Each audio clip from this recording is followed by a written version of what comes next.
No? Tapos sa word of God, no longer counting people's sins against me. So at the first place kami, kita tanan nakasasala. Romans 3:23. Ang tanan nakasala ang gawanan sa himaya sa Diyos. Habang ito dapat ako makasasala. Ako makasala. Kung hindi ikaw, ay kung ikaw makasasala, ako maayo. Ama? Pero kung ako makasasala, you are writing to yourself na ako makasasala. Because no one here tonight is perfect. Amen. Pangalan na siguro na perfecto. Pero wala sa isa sa atin ang perfect. Nagdaan ka nakasala at nawalan sa himaya sa Diyos. Pastor ka, nag-keyboard ka, nag-drugs ka, nag-gitara ka, tanan na nilay mo pa sa church, or bisan sino ka pa man, tanan na nakasasala. Ano man ang status mo, ano man ang religion mo, sino ka man, bata ka man, tigulang ka man, bana ka man, asawa ka man, or ano man ang word mo, all of us have sinned and fall short for the glory of God. Pero ang ikot lang, ang pinakamaayo lang sa Ginoo, kung kita daw mag-confess. Habalin mo dapat mag-kumpisan. Kumpisan.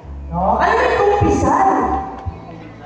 Maghambal. Galoy na kasala ko. Nakakilahanggan natin maghambal na kasala ko. Ayaw na magpagko. Ang mga sabag halalan ko sa prize. No? Ano daw kasala ang hindi mapasaylo? Wala na kumpisan. No? Ano ang kasala ang hindi mapasaylo? Wala na kumpisan. No? Ano ang kasala ang hindi mapasaylo? Wala na confess. Ang sala daw ay hindi mapasaylo, sala na wala din ngayon sa pagpasaylo. So ang tanan galing na sala, kung ano na tayo na sa pagpasaylo, pasaylo mo sa Ginoo. Pero kung hindi tayo na siya magpasaylohan, for example, nagbibang ka, hambalin mo dapat, nagpapangibang ka. Ano? Di ba? O sa mga marites? O may mga marites na sa kanto? Pagkakuha siya. No? Ano ba marites sa kanto?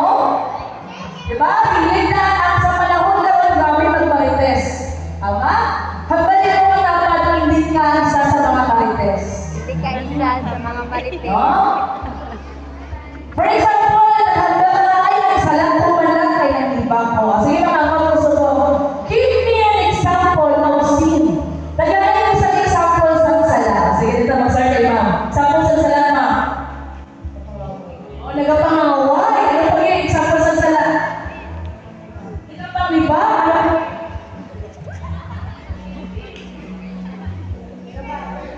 Sino nga nagapang-liba sa nanay? Taas ka mo! Oh, grabe, nakita mo, pinagtaasan ka mo. Sino nagapang-liba? Taas ka mo! Oh. Tama ang pagpapang sa nanay? Mali. Basta word of God, honor your parents.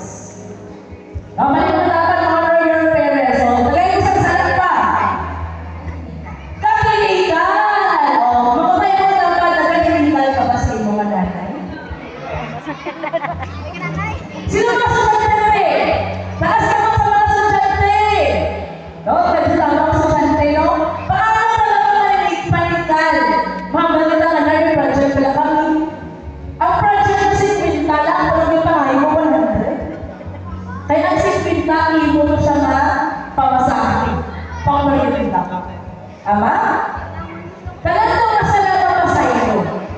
Except sa sala ang wala rin makaiwan sa pagpasayo. So through our humility, may sayo mong galita sa Ginoo. No? Through our humility, si Lord Kali, handa siya na magpasayo sa atin. No? And hanggang sa Word of God, in Chronicles, sa kanyang daw, especially kita ng mga anak sa Ginoo, if my people will humble themselves and pray and seek my face, I will restore their land. 2 Chronicles 7:14. If my people. So before mo lang tagaling mag-ask of forgiveness, no? Sa ato na, on behalf sa ato nga nasod, pasipin ang ato rin na napasakit ka o nasakitan sa imo mapapot. No? Or pasipin ang ato rin na katapad mo lang na ubog na sa iya. I don't know.